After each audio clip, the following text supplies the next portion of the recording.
discussion. Today is Q&A Tuesday. Hey, what is something really nice that happened for you today and you were not expecting it? Well, here's what happened. I walked up towards my door this morning. No, actually today, this evening. And this is what I found. Cha! It says, because early risers rise higher. Funny, because I was actually thinking this week about getting back to my early morning routine. You know, the 5 a.m. drill? I was a 5 a.m. riser. I mean, off and on. And I was like, I need to get back in my 5 a.m. drill. Studies have found that most successful people actually are early risers. So you may want to think about that if you are not doing so. All right. So that's Q&A Tuesday, and what we do on Q&A Tuesday is we answer questions submitted. Here's a question that was submitted. It says, Jamie, when selecting a partner, what do you suggest we look for? I know it's just not looks. Smart girl, no, it's not only looks. And here we go. Can you give me some tips and suggestions? Fantastic, absolutely I will. And by you asking this question, this will help a lot more people. And we can also contribute and help based on our suggestions as well. All right, so listen. We're going to focus on selecting, and if you have not read my book, The Attraction Factor, I highly suggest that you do so. It's on Amazon and it's also on Audible. So you might want to check out The Attraction Factor. Okay, so let's say, here's what we're going to look at. Okay, here's example number 1. You hooked up with Jeff because he has a nice car, he dresses really nice, he has a great career, he buys you whatever you want. In the relationship, everything is so sweet, he is so kind to you, so genuine, so generous.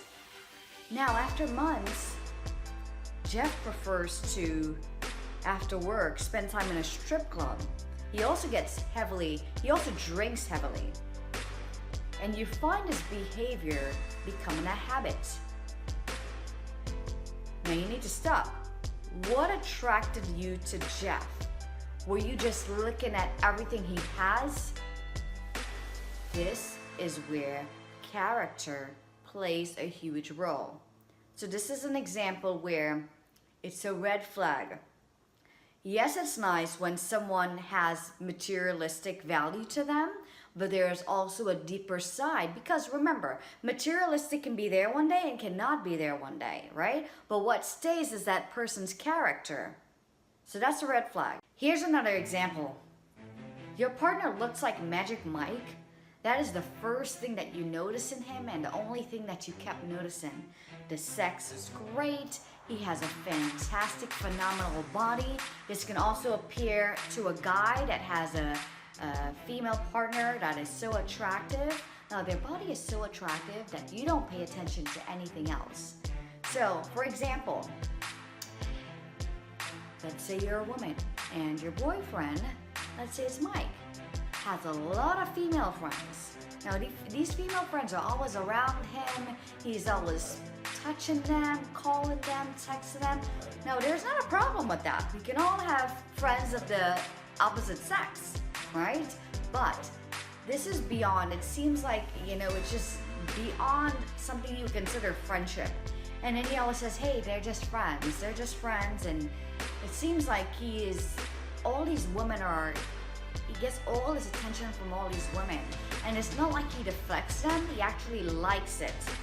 And sometimes he does not even introduce you as his girlfriend when you're with him. Honey, that's also another red flag. This is another thing we're paying attention to.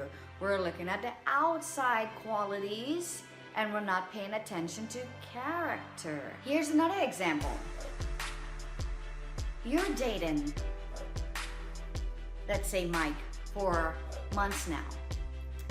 And all of a sudden, any phone call you get, he wants to know who it is. And when you're texting, it seems like he wants to look over your phone, or it just seems like he's babysitting or investigating whoever you're talking to. Any of your guy friends, he always questions you to be like, hey, I don't like that guy, you should stop talking to them.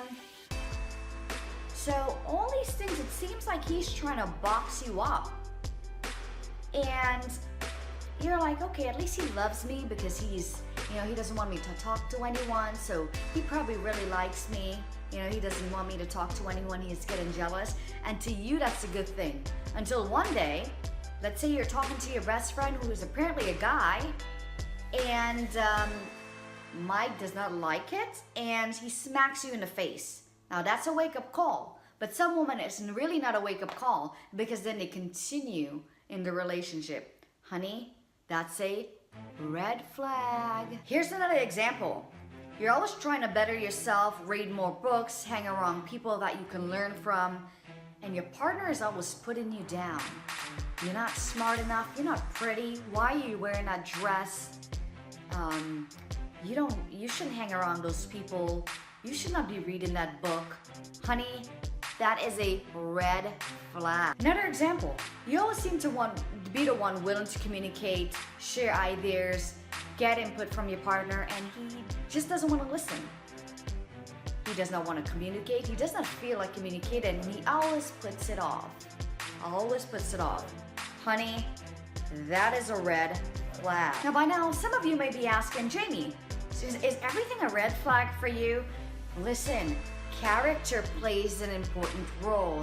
That's why it's not recommended to jump into relationships right head on.